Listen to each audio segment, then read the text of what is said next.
This is the attempt to throw together two papers I've read in the last months and to see where this leads me. I'm not yet exactly sure, but yeah, we'll see. If you're bored for a long period of time, I hope it's worth it in the end. The most pressing question, apparently, of any early modern philosophy of life seems to be whether or not animals are alive. Today I want to discuss a different, but in my view equally relevant problem, the question whether plants are alive. And more particularly, how to make sense of the fact that both plants and God are alive. I want to trace this question in two different contexts: 17th century Jesuit thought, Suarez, Hurtado de Mendoza, Arriaga, and Reformed thought of the same period. So, first the Jesuits. Those wishing to maintain the thesis that plants are alive had to show in which sense their respective understanding of the life of plants applied to God as well. One example is Suarez. For him, the common trait shared by plants and God as living things is change, operatio, while abstracting away its causal dimension.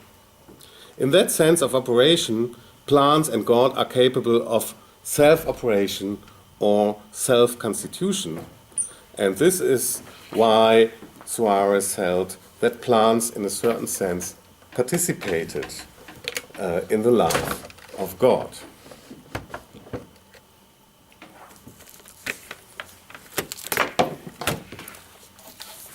But why think about the life of plants at all?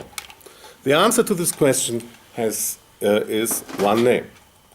Lorenzo Valla had contended in the first half of the 15th century that either plants are not alive at all, or that life, as applied to plants, should be understood metaphorically.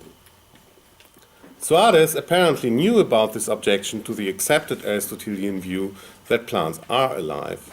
At least this is the most plausible reading of his remark that they are modern Stoics denying life to plants. Suarez is, however, hesitant to name Valla explicitly. Instead, he traces the thesis that plants are not alive back to ancient sources. One of these arguments points out asymmetries between God and plants that purportedly make it implausible to assume that plants are alive. Hence, anyone wishing to maintain that plants are alive must find an explanation of how the term life can be applied to both God and plants. So this is the background and setup of the problem. And to give such an answer, why both God and plants are alive, is difficult because God's life is supernatural. But this means that He, with capital H, is immutable. But then all acts of life in God are not strictly speaking acts comparable to vital acts in finite beings, because these acts of God are uncaused. Vital changes in finite creatures are, however, essentially causal changes. Living things move themselves. Suarez had hoped to abstract away the causal dimension inherent in the concept of life and to discount it as just another imperfection of finite, mutable creatures. Others either searched for a common ground of life that is devoid of any causal connotation, or they believed that the notion of life as applied to God and the notion of life as applied to plants are equivocal terms. I'll spell out these positions now in somewhat more detail. Hurtado, Jesuit one generation after Suarez, conceptualizes the investigation of the life of plants and the relation of this investigation to the life of God as the search for a common ground of life, a requirement that is weaker than the relation of participation or correspondence between plants and God that was brought up by Suarez. Change from within, as Suarez had held, cannot be such a common ground because God is immutable. But for both plants and God, vital acts are so-called perfections from within. Or to be more precise, the ground of life is in both cases a perfection from within. But this argument is only successful if perfection is in fact a concept that is devoid of causal connotations and can therefore be applied with equal right to an immutable God and his mutable creatures. And Arriaga, Hurtado's student, maintained that this is not in fact the case. The notion that God could have a perfection from within is for him even unintelligible, because it cannot mean that God conveys to himself or causes in himself a perfection. The seemingly positive term from within, intrinsica, perfectio intrinsica, is in fact negative or limitative. It means not caused from the outside, non productus ab alio. According to Arriaga, this correct understanding has two very unpalatable consequences for Hurtado's view. Because if we understand intrinsica as non productus ab alio, not caused by another, this dissolves the conceptual tie between God being alive and God being a thinking and willing being, and that is very central for the orthodox theologian understanding of divine life. Since life in the case of God had meant for Hurtado to be in states that are uncaused, God would still be life, says Arriaga, if he counterfactually was unable to think or laugh or act in any way, because he could not think, not laugh, not will anything, and still be an uncaused being. If being uncaused is the perfection that allows the ascription of life to God, this means such a dead God could still be alive. It's basically a reductio. Conversely, one could say that every part of non-living nature, the sky or a stone, could be thought of being uncaused. And we would then have to say that the sky or the stone are alive, even if they do not show any other characteristics of life usually associated with the concept. But another aspect is even more pressing according to Arriaga's critique of Hurtado. He does not really see that the concept of a perfection from within has two different meanings when being applied to plants and to God. In the case of God, a perfection from within means that we cannot assume any external cause of a divine perfection. But perfections a plant may have, like perfections of other natural things, for example stones, are in the last step always caused by an external cause. So a plant grows out of a seed that fell down from another plant. This is not the same kind of, you could say, reflexivity or self-generation that we would ascribe to God, where there are no such external causes. So here the plant is more similar to the stone than to God. In Arriaga himself, to just unveil how he wanted to resolve this problem, he distinguishes three different kinds of act when we speak about the life of plants in comparison to the life of spiritual substances. For him, there are acts in plants that are not vital acts in plants that are vital acts, and acts in spiritual beings that are vital acts. So how does it come that some changes in plants are, according to Arriaga, not vital changes, expressions of life? This is the case if these changes follow from the form of the living thing. This is an essential deviation from orthodox Aristotelian doctrine. Arriaga basically holds that if a tree grows leaves, this is itself not a vital act, because it is caused by the form of the tree. He has to maintain this position because non-living things realize their changes also as realizations of their form. Fire nourishes itself. This is a huge discussion going back into the second half of the 16th century, I think. So, clearly vital acts are only those acts of a living thing that a living thing cannot do and still be the thing it is. So only contingent changes in a living thing are counted by Arriaga as truly vital changes. So when a dog scratches itself behind the ear, this is an indication or an expression of its being alive, because it could stop doing that or never do that at all and still be a dog.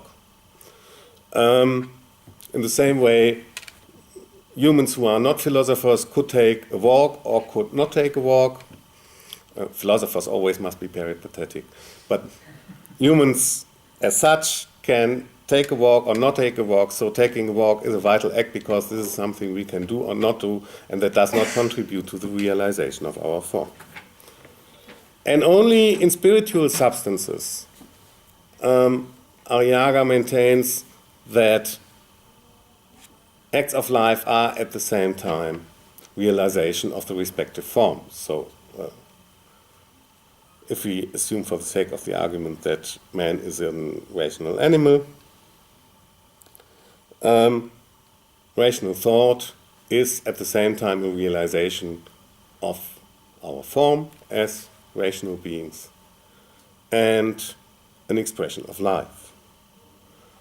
This leads him to the conclusion that life is an equivocal concept when applied to plants and when applied to God.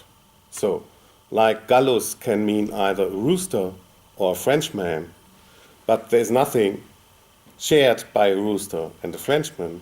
In the same way, we call life something that is related to plants and life something that is related to spiritual substances. But these two objects referred to by this term do not have anything in common. So, to briefly sum up the Jesuit tradition, my suspicion, or it probably can be claimed with a certain degree of security, I still have to look at more sources, that the thesis that both God and plants are alive is, you could say, watered down. So Suarez still maintained it very forcefully, claimed that plants participate in divine life. Hurtado is already more cautious and claims, well, it suffices if there is a shared ground, but we do not need any clear correspondences between what takes place in a plant and what takes place in God in order to substantiate the claim that both are alive. And Arriaga does not even accept this weak thesis, but believes that in both cases the concept of life is equivocal, and we may even have the suspicion, that's something I'll have to look at in more detail, that you could understand his position as at least allowing for the possibility that plants are not alive at all. Because it is fairly difficult to envision. I mean, I brought this example with a tree, but if you think about it in a little bit more depth, you begin to wonder whether there can be processes in plants that are not realizations of the form of the plant, because you could say the degrees of freedom available of plants are much more limited than the degrees of freedom available to animals. So the idea that there could be contingent changes in plants appears on the face of it to be more implausible than in the case of animals. But that's something I still have to think about. Reformed theologians. Footnote for the historians. There is a clear connection between debates in the Jesuit tradition and debates in the Reformed tradition, but I will not go into that here in detail. Just some remarks about the backdrop of this debate in Reformed thought. In the Netherlands, Cartesian philosophy had also made advances within theology. So in the Dutch tradition, you find Reformed theologians who are at the same time Cartesians, most notably Christoph Wittig, and this builds a bridge to Dimja's presentation, sorry, too many languages. A lot of these controversies between Orthodox and Cartesian Reformed theologians revolved around heliocentrism and the question how to reconcile heliocentrism with Scripture. I mention this I mention this because, to a lesser extent, the same controversy can also be observed in their discussion of life, because, for example, man is made in the image of God. That suggests that there are strong correspondences between the way how humans are alive and how God is alive. So denying that these correspondences exist contradicts the clear statement of Scripture and may even be suspicious as, or may even be regarded as bordering on heresy. So these are controversies in this area. But I want to talk only about one text that is not Dutch but German, and that I think has never been studied in this context at all. A dissertation from 1671 written by a philosophical dissertation by someone who then advanced to the theological faculty, as was usual in that time in Germany. In that time. And he's mainly known as a theologian, Samuel Stremesius, but this text was discussed at the philosophical faculty. And it is interesting because it goes even farther than Arriaga by denying life to animals too. But, and this is the distinctive trait of this text compared to Stremesius' Dutch colleagues, without once quoting Descartes. So he uses only arguments he finds in Jesuit and Scotist debates of the late 17th century, or arguments he believes one can take from Aristotle himself to show that plants are not alive, that animals are not alive. And his main argument is fairly simple. If we accept the equivocality of life for plants and for God, then the mere fact that animals can move themselves and can perceive does not lessen the ontological gap, so to speak, between animals and God. So that the same arguments that Arriaga employed for the equivocality of life with regard to plants and God apply equally to the case of animals and God. This then leads him to the conclusion that it is only spirits, human souls, angels, demons, if they may exist, and God, that are, in the strictest sense, alive.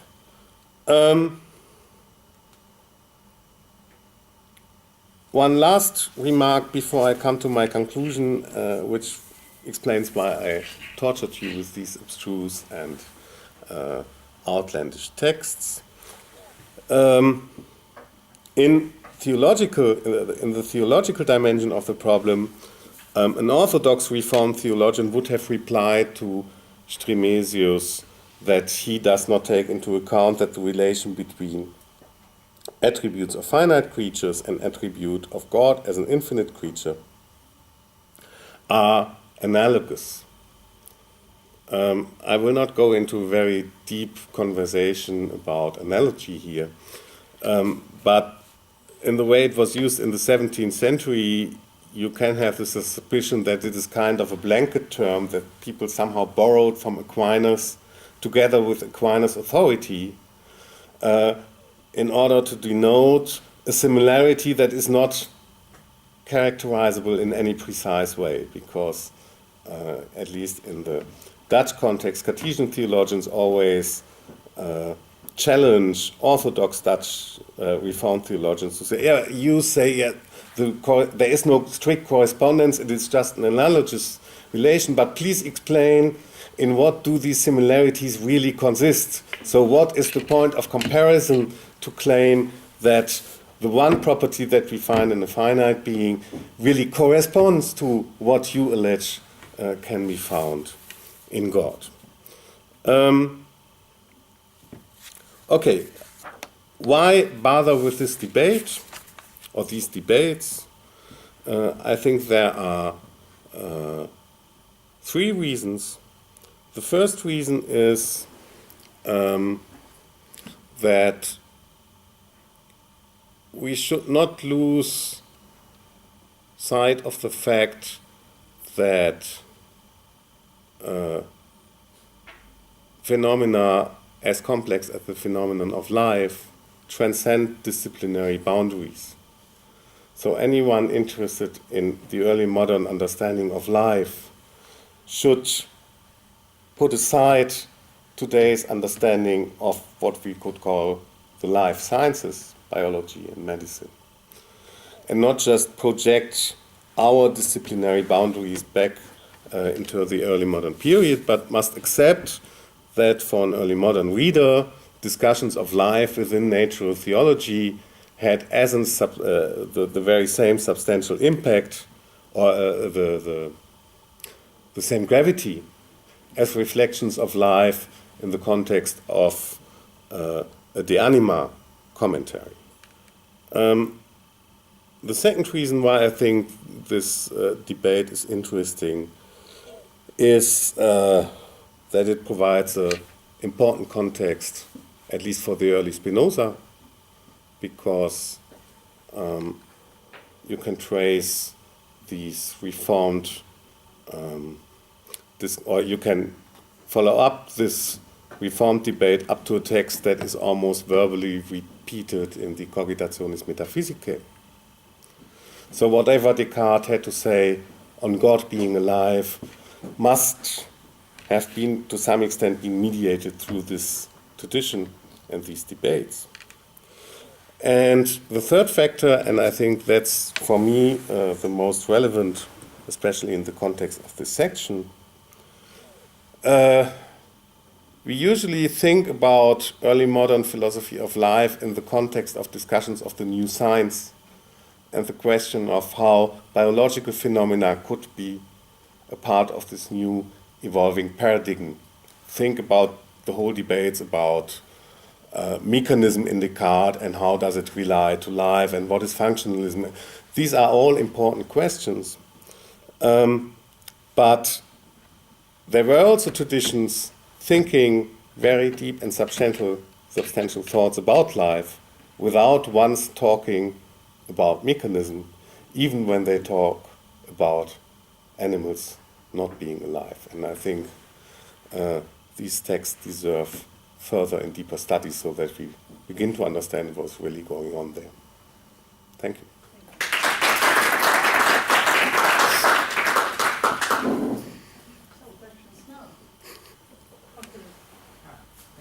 Thank you very much for your talk. And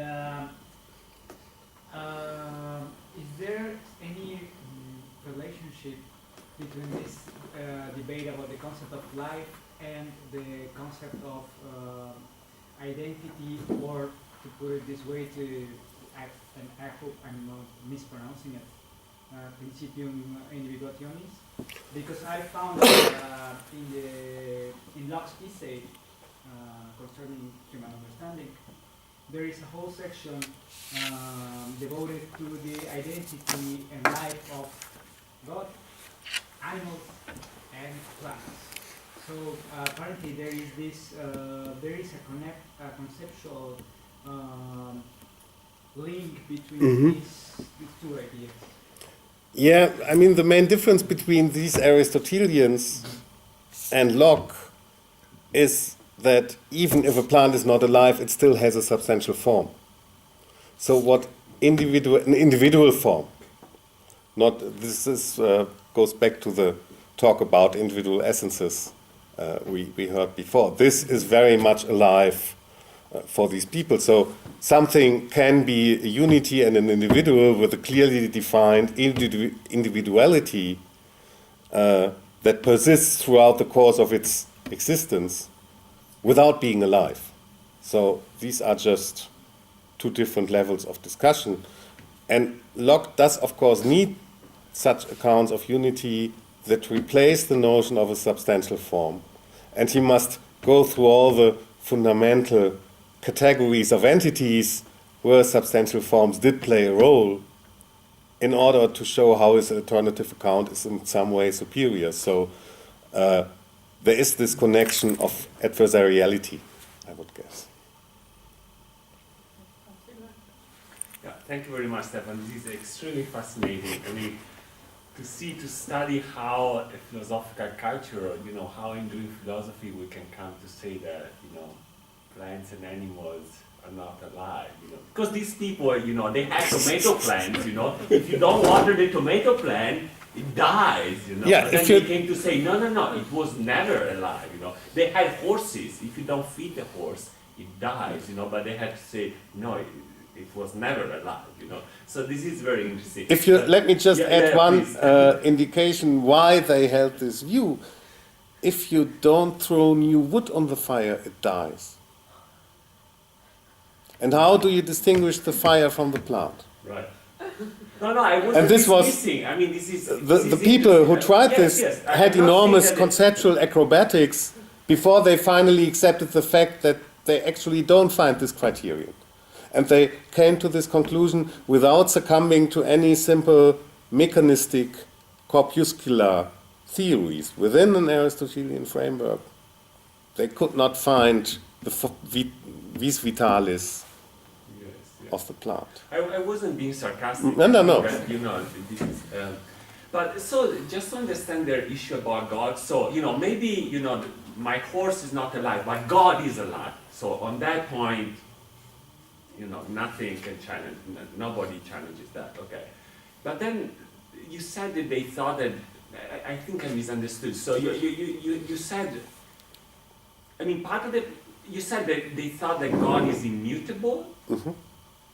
But that is not meant to exclude that he thinks or he gets angry or Mm-hmm. Okay, so that That's all standard, fair, rational theology. God is immutable because he is eternal. But that means that temporal categories do not at all apply to him. But the fact that a temporal category does not apply to God does not imply that the notion of an act as the realization of a I'm not allowed to say that because act and potency are not distinguished in God. But that the notion of an act as something that is in no way causal, in no way temporal, but eternal is not. I mean, God loves you. He is eternal, but he loves you. This is why he gave his son. So, yes, these are perplexities of rational theology. But these guys believed that they were completely resolved. I mean, it then depends on your theological outlook. They also wanted to say that he can stop to love me or love me less if I do something wrong, right? So, Yep, in a way, then already has not love. Yeah, you see, this is where all these puzzles about predestination come from. For example. How about forgive? Because love might be not necessarily an act, but like an attitude. Like there's room for ambiguity in the temporality of an attitude. But what about like to forgive seems to be an act. Clearly, seems temporal. Like, I mean, for instance, it needs to occur after the fact, after a sin. This is why people started to talk about analogy. So you are not allowed to model what God is doing after human models, but you must accept that there is a limit to what we can understand, how to transfer the concepts we apply to our own actions to God's acting if he is at the same time in the corset of this rigid natural theology. I have a question. Like follow-up. But maybe we should just distinguish between different levels of this kind of, I don't know how to say. For example, we have this nature without any kind of life, and like minerals and so on. And then we have plants, and they have a kind of life. But what about humans and angels and intelligence? They have, let's say, existence because it's freedom and openness and so on. But we still cannot apply all these concepts to God. So God cannot be life, cannot be intelligence. Yeah, but on the other hand, we must. One of the standard arguments for why God is alive just to illustrate this, is simply that he gives life. God created life. And how can something that gave life not be alive itself? That's, I think, the most effective argument. Yes, but there is another And since kind God of, is... it's one type of theology, because there is another kind of theology which says